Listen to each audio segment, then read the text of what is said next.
ok? La méthode traditionnelle. D'abord, la première chose, c'est qu'on ne peut pas appeler un vin mousseux ou un vin pétillant champagne, même si vous le faites comme en Champagne, parce que c'est réservé à une région. C'est une marque déposée, c'est comme prosciutto, c'est pareil, on ne peut pas.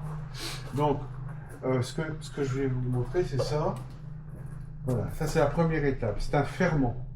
Et ce ferment va transformer le vin et ça va produire à ce moment-là le gaz, si vous voulez, qui va faire que ça va être pétillant, en fin de compte. Okay. Donc ça, c'est environ 2 ans.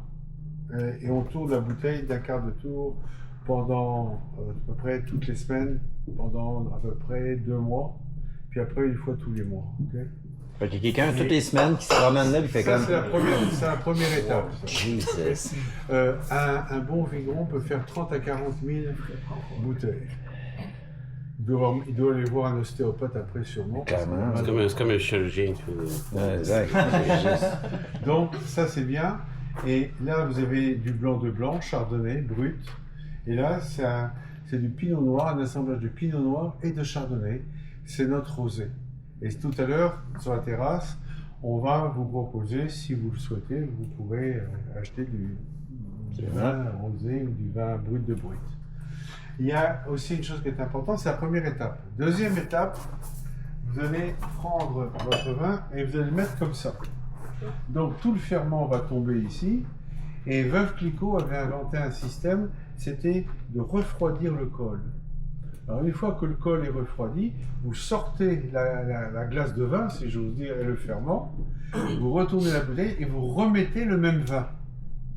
Alors si c'est le même vin, ben, c'est un peu comme le blanc de blanc chardonnay, c'est celui-là, mais quelquefois vous pouvez mettre autre chose, c'est ce que vous voulez dans cette petite partie-là, et chaque champagne a sa recette.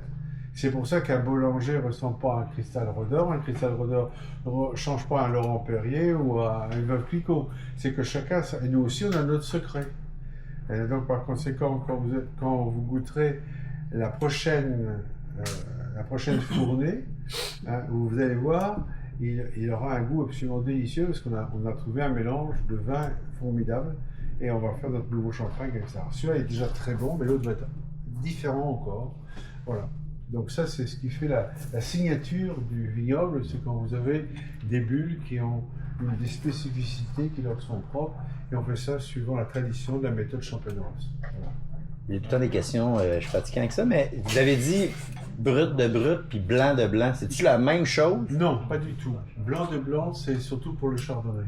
OK. Et brut, on dit brut ou brut naturel ou brut de brut. Brut, ça veut dire très sec, très... OK, très c'est deux comme descriptions différentes. OK. Voilà. Et vous allez voir, quand vous goûterez notre crément, il est très typé. Il a de la profondeur, il est racé, il est agréable en bouche, il ne pique pas, rien. Et après, vous avez quelques arômes qui viennent, et c'est vraiment très agréable. Très, très agréable. On a travaillé fort pour arriver à ça. Mais on a fait ça avec du vin qui avait 4 ans. On n'a pas fait ça avec un vin des dernières vendanges. Prenez votre temps. Là, on a passé un contrat avec, pour un événement qui se fait dans un hôtel. Et les gens nous ont préféré à Champagne qui est connu. Okay, parce que justement, ils disaient qu'il était rafraîchissant, il était typé, il était vraiment très agréable. Alors, tant mieux, c'est la première fois qu'on nous a choisi en compétition, entre guillemets. Mais les champagnes, eux, est-ce qu'ils vont toujours prendre un chardonnay, mettons, qui date de 4 ans? Oui. Ou c'est comme le standard, respecter un 4 ans? Non, tu peux faire ça avec le vin des vendanges qui viennent de se passer. Okay, mais si on attend que le vin ait comment dire, manifesté tous ses arômes, toute sa complexité, et que tu fais un champagne ou un vin mousseux avec ça, c'est sûr qu'il y aura une qualité, une profondeur, un goût qui va être complètement différent. Mais tu parles avec des gros brands comme, je sais pas moi, Veuve Clicquot, Ruinart, Oui, Louis